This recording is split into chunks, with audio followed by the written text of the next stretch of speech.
This week on Property of the Week, we go to Albuquerque, New Mexico, and look at a 1998 home. Is it a nice house? Is it going to be full of unexpected surprises? Tune in and find out on Property of the Week with PropertyLens.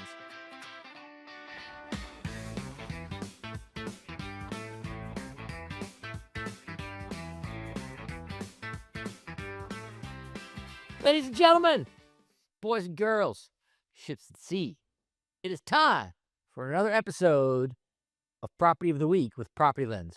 As always, I'm Bob Frady, co-founder and CEO of PropertyLens, and with me, as always, John Siegman, president and co-founder of PropertyLens. John. Today we are going to beautiful Albuquerque, New Mexico. Why? Because we can. I have no idea. John, what do you know about Albuquerque? I know it's home to the Unser family of Indy 500 fame.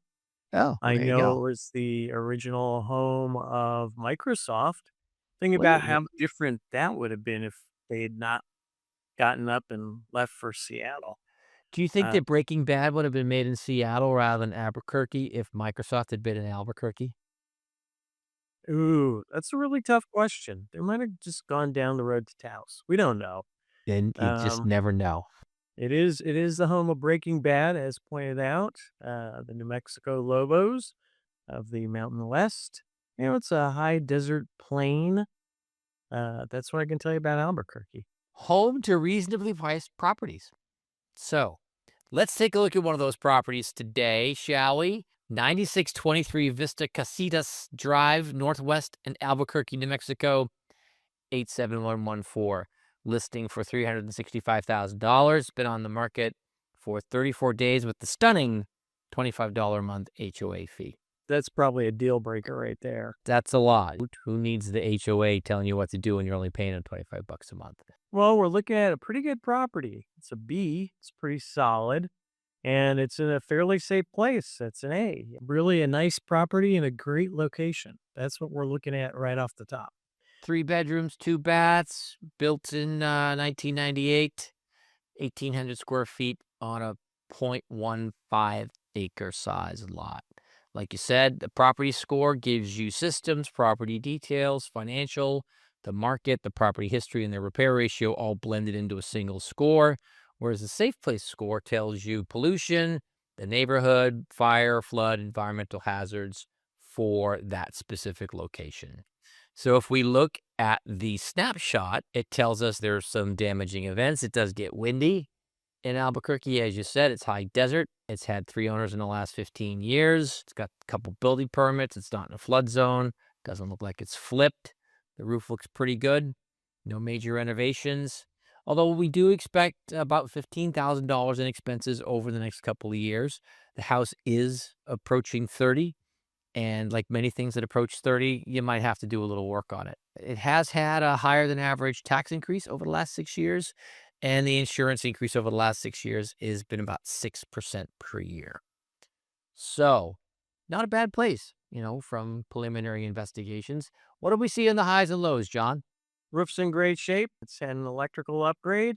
It's in a low crime area. Not at risk for wildfires. Yay. On the minus side, One of our favorites, the area mismatch. So, what the county assessor says and what the MLS listing says are two different things when it comes to the physical size of the structure. Now, that could just be people not typing correctly, but it's also most likely going to be, unpermitted work or permitted work that for some reason didn't reset the value in the county assessor file. the reason why people should be concerned about that, there's two. The first is that your tax rate changes because nobody wants to tell the tax person how big the house actually is until it's time to sell it. Then the realtor spills the beans.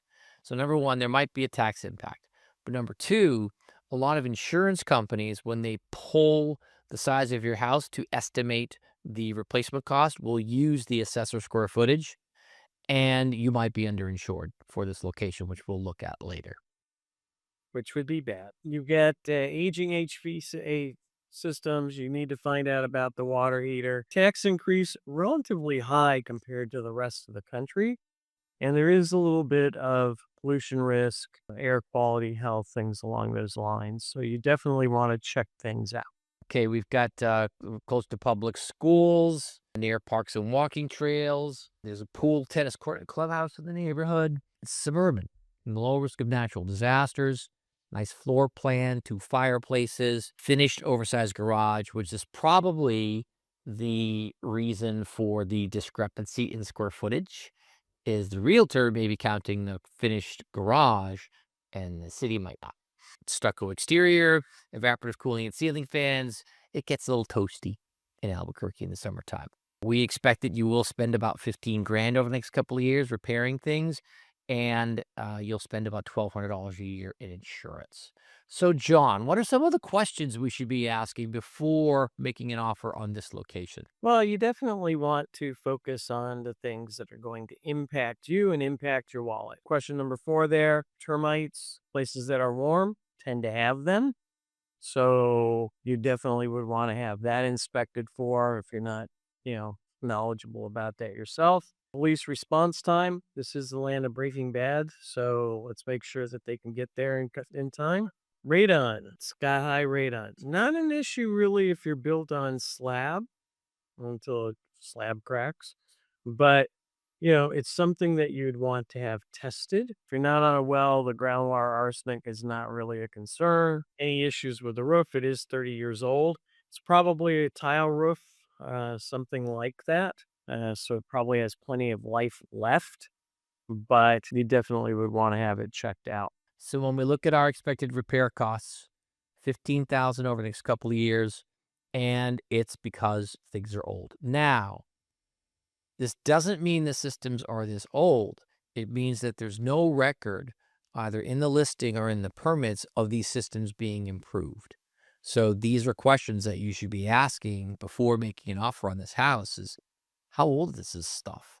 Because if you've got a water heater that has not been changed in 28 years, you should be changing it sooner rather than later.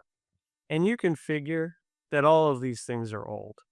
Yep. And the reason why you can figure that is because if it's new, it's always mentioned in the listing, Yep. especially roofs, appliances, HVAC. Any update that's been made to the house is going to get mentioned because that blurb is the sales part of the show, and they want you to know all the pluses. The fact that they're not mentioned, the fact there's no permits, it basically says, guess who's going to be replacing all of this stuff in the next couple of years? Yeah, you can't go back to the buyer and go, "You didn't tell me." You can, but you'll end up in a lawsuit, which is expensive. Best to ask those questions up front. So some of our key findings is we've got a 28-year-old property with some, but not all the systems that are updated. And you can drop down on all these things to get more details. The different square footages between the local assessor and the MLS, you want to ask the agent why that is. No significant environmental risks found. Somewhat limited risk for toxic exposure. There is some radon exposure at this location. If you have a basement, you might want to, and I don't know if this has a basement, you might want to check and see if there's a radon system in place. Has it been tested? Fireplaces in a pool give you a higher insurance risk.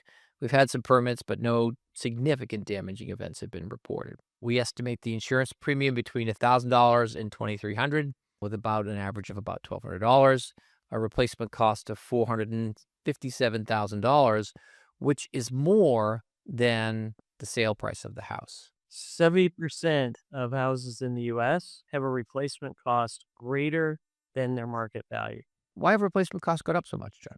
Building materials, labor costs, the degree to which that you need to replace. So, older homes, more intricate detail, things along those lines.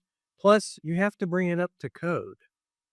So if your house gets wiped out, if your house today, any house that you're sitting in, unless it was built in the last 2 to 3 years, is not up to current code. Just isn't. No problem, typically, until you have to repair something or replace it.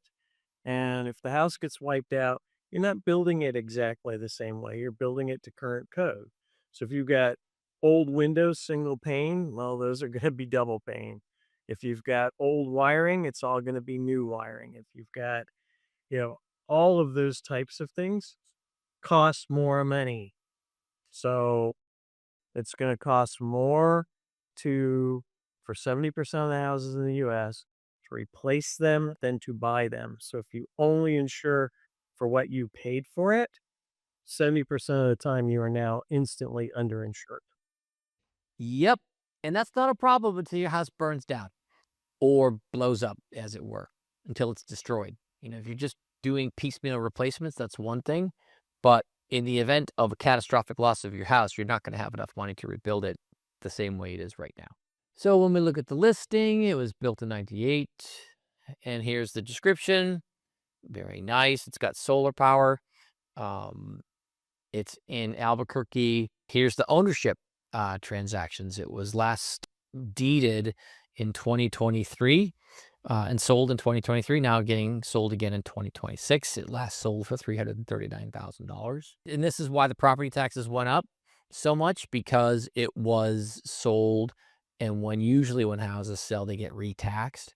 So you can see that the taxes went up in the last couple of years, especially in this area.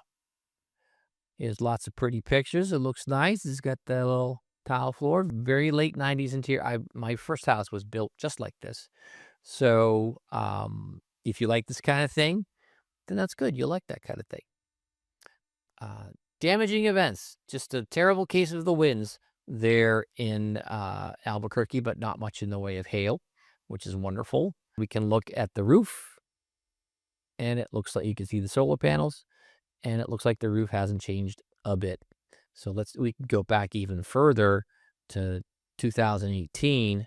No panels, panels. No panels, panels. And like everybody got panels. They got panels, they get a panel, they get a panel. That was one good salesperson. That's all I got to say. Yep. This is a gravel roof, which has an expected lifespan of about 30 years. So I would say You're coming into roof time. you're coming into roof time. And, we do give a range for what these cost to replace, but we always quote at the high end of the range so people don't get surprised.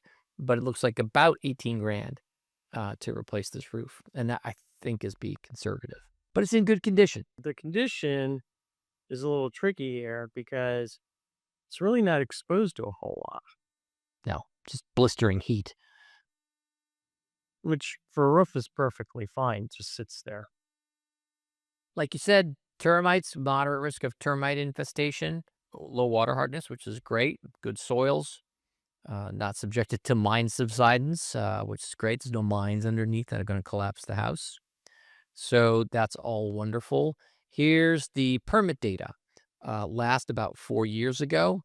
What do you bet So it's solar panels? we've got 3 electrical permit, and then a year later, the solar permit, which is interesting. They're both the same value. So it might be the same permit, just 2 different stages of the permit. But this is both from Sunrun, or maybe they put a battery on the second time. But that's when that was installed. And the house was built in 97 by Raley Homes. That's the permit for the building. If we look at flooding potential, it looks like there's a drainage culvert in the backyard. Here's the property right here. And then that is a higher risk of flood, but it's probably down a bit. So you're not going to have as much flood risk. In fact, we don't recommend flood insurance for this house. You could always get it if it makes you feel good, but it's not necessarily required. Surprised water view was not mentioned in the listing. A ditch view. There is a Lomer reported nearby, which was for probably for the builder. When they built it, they put in the ditch, got a Loma to take it out of the flood zone. So what do we got in terms of naturally occurring risks here, John? You got some lightning, you got some winter weather. Other than that, no big deal. Ooh, Yeah. look at that. All A's. Boy, that's nice. Low crime in the area. Very low risk of crime Good. in the area. No sex offenders nearby, which is always lovely. Not a lot of public transit. It's suburbia. There's not a lot of public transit in suburbia. And it's not very good at natural disaster resilience. And the reason is because There aren't a lot of natural disasters that occur in Albuquerque. You're not prepared for what doesn't happen. Exactly. Not a lot of noise, which is great. Here's your neighborhood points of interest. There's an airport nearby, small one. EV charging stations are close. Schools are close by. Toxic exposure. What do you got here, John? Got radon. That is the earth decomposing. It is a natural gas, a noble gas, no less. And there's not a lot you can do about it. So if you have a basement, you definitely would need a mitigation system.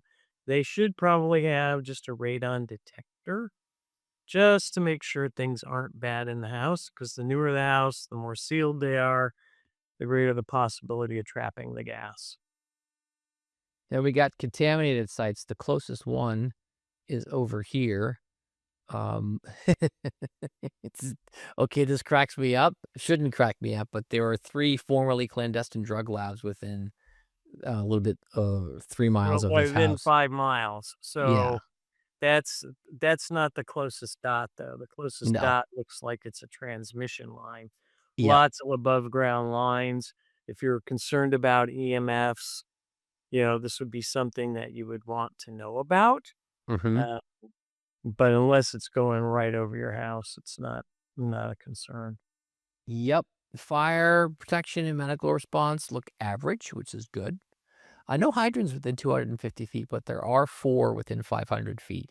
So some insurance carriers might get a little sticky about this, but generally it's not that much of a problem. 3 stations within 5 miles. Its full-time station is the nearest station, Albuquerque, City of Albuquerque Fire Department. Law enforcement response is a little bit slow, given the number of police stations around here. We estimate your electricity costs would probably be offset by the solar. Um, Yep. about $150 in the high season. Insurability looks pretty good. This is not going to be one of those places where you have trouble getting insurance. You may have to pay a bit more for it. And the reason why insurance costs are rising isn't because of the perils, it's because this costs more to replace.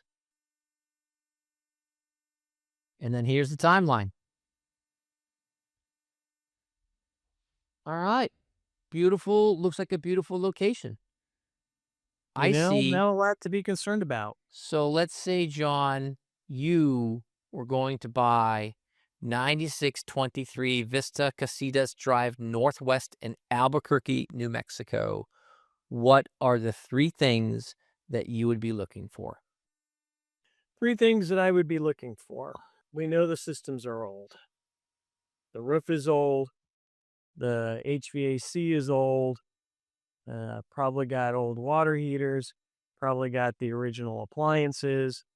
You're looking, we tell you it's 15,000 for just standard repairs, but we give you a higher cost for all of that. You're probably looking at the higher cost. There's so there's your first point of negotiation. The house itself hasn't significantly risen. I mean, it's like 30,000 more than when it was bought about 3 years ago, but, you know, they didn't do any updating.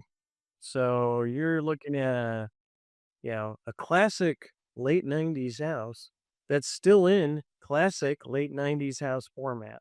If that was your era and you love that era, this is your house. Or if it's a first house, you Or if it's a haven't bought a Versa, house before, you want to get into something, you get something that's a little used. there you go. This happens to be a lot of used with no updates. So you're going to have to take on the cost of the new HVAC system. You're going to have to take on the cost of the roof replacement. So know that going in and negotiate appropriately. The second thing that I would be focused on is when I get it insured, making sure that the insurer doesn't insure it for 300 and whatever else, ends up being the cost of the house, but the 457 or whatever it was for the replacement cost, it needs to be insured for that. So make sure that your insurance actually covers in the unlikely event of something really, really bad happening, that you're covered because the cost difference is going to be minimal and you need the coverage. And then the third thing that I would be concerned about is, and it's a nit, because there's really not a whole lot to be concerned about with this house, is you got an HOA for 25 bucks. What do you get for your 25 bucks? What the heck is that all about? Well, Uh, John is an HOA president, so he knows all about the HOA, and he's probably exactly. And I can looking to tell you raise their for a rates. lot more than 25 bucks. I would be wanting to know, what my restrictions are, the CCNRs, you know, clearly for 25 bucks nobody's enforcing anything, so are you really getting anything for your HOA? But I would just want to know about that. It's like I said, it's truly a nit. You're not going to miss it typically, but what's going on there? So those would be my three things. Okay. Three things. 3 things. We'll Three. stick to 3. First of all, it looks like a nice house, but as you said so eloquently, it's a late '90s house in a late '90s style because it hasn't been updated since the late '90s, maybe some decoration. So, this is one of those houses that looks nice on paper, but I would be super concerned with the aging systems and potential repairs. So that's number 1. If you like fixing stuff or if you have the budget to fix stuff, it's great. But if you don't, then you're going to end up spending money because the HVAC system, which I imagine gets a workout in that area, is aging. The water heater is aging.